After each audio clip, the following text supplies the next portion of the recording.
الله أكبر الله أكبر. أشهد أن لا إله إلا الله. أشهد أن محمدا رسول الله. حي على الصلاة،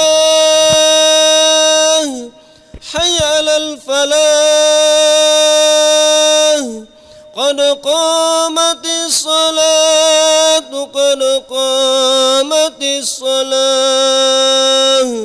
الله أكبر الله أكبر. لا إله إلا الله. حقا لا إله إلا الله سيدنا محمد رسول الله صلى الله عليه وسلم. أقامها الله وأدامها ما دامت السماوات والأرض وجعلنا من صالح أهلها. استووا واعتدلوا سووا صفوفكم فإن تسوية الصفوف من إقامة الصلاة. صلوا صلاة مودع يرحمنا يرحمكم الله. إلهي أنت مقصودي ورضاك مطلوب أعطنا مع نباتكم أعزكم أزاد الشياطين صلي على تصبح ركعتين. الله أكبر. الله أكبر كبيرا والحمد لله كثيرا وسبحان الله بكرة وأصيلا. إني وجهت وجهي الذي فاطر السماوات والأرض حنيفا مسلما وما أنا من المشركين. إن صلاتي ونسكي ومحياي ومماتي لا شريك له وذلك أعوذ بالله السميع العليم من الشيطان الرجيم. بسم الله الرحمن الرحيم. الحمد لله رب العالمين الرحمن الرحيم مالك يوم الدين. إياك نعبد وإياك نستعين. اهدنا الصراط المستقيم صراط الذين أنعمت عليهم غير المغضوب عليهم ولا الضالين.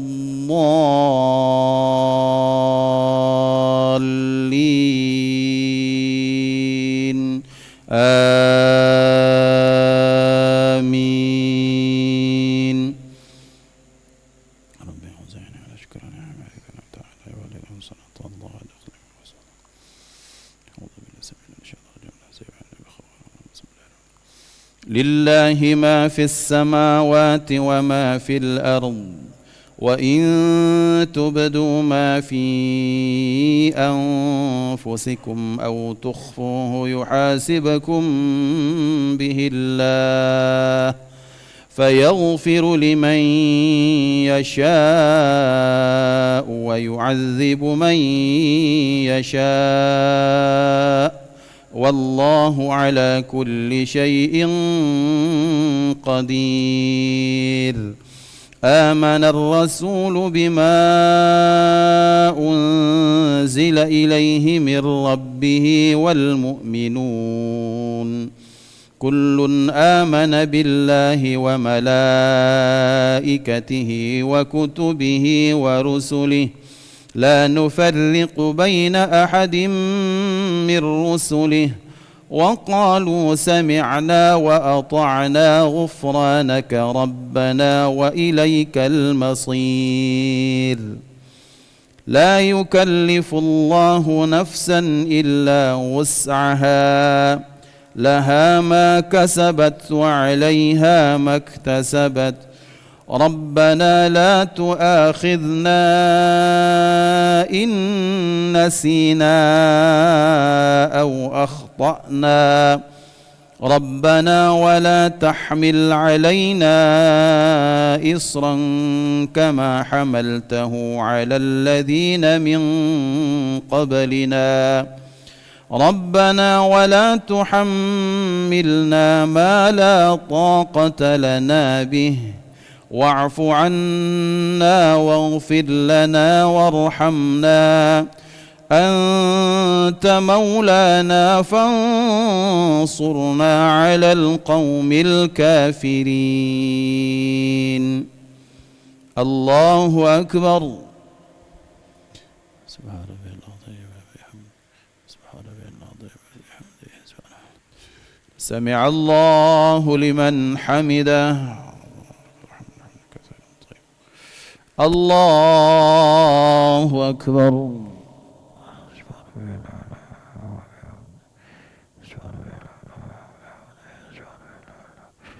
الله أكبر.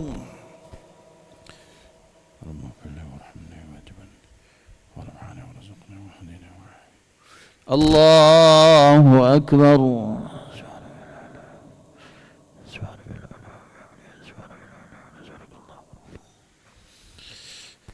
الله أكبر. بسم الله الرحمن الرحيم. الحمد لله رب العالمين الرحمن الرحيم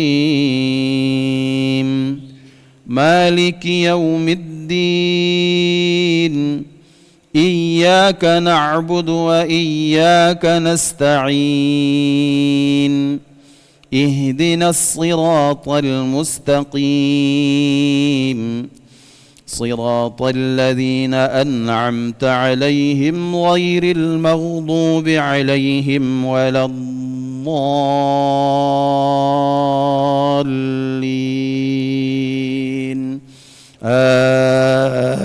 آمين. ربي أعوذني أن أشكر نعمتك التي أنعمت علي والدي وصلاة الله وسلم في ذريته. بسم الله الرحمن الرحيم.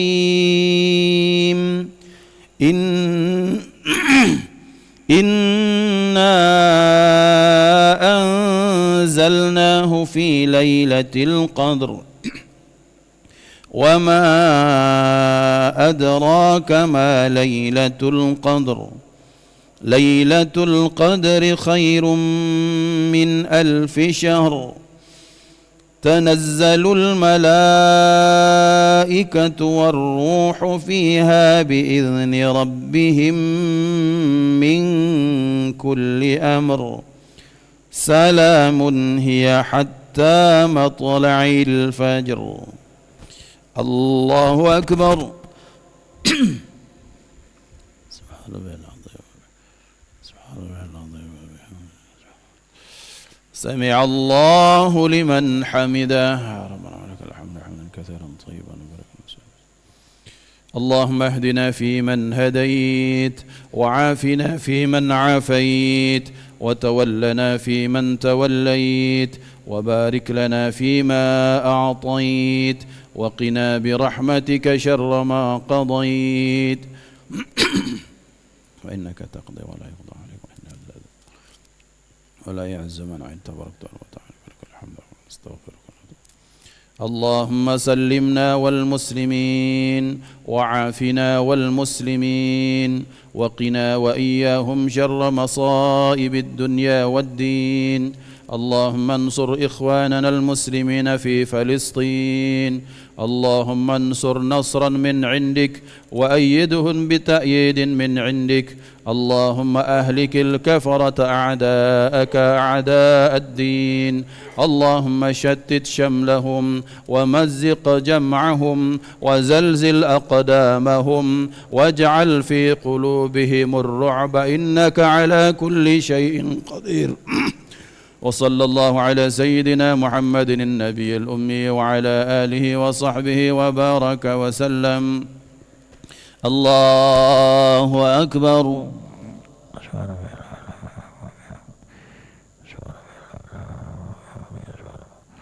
الله أكبر.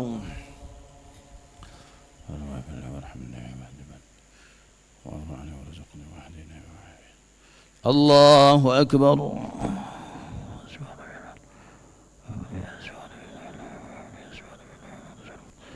الله أكبر. التحيات المباركات الصلوات الطيبات لله. السلام عليك أيها النبي ورحمة الله وبركاته. السلام علينا وعلى الصالحين. أشهد أن لا إله إلا الله. أشهد أن محمد رسول الله. اللهم صل على سيدنا محمد وعلى سيدنا محمد كما صليت على سيدنا إبراهيم وعلى سيدنا إبراهيم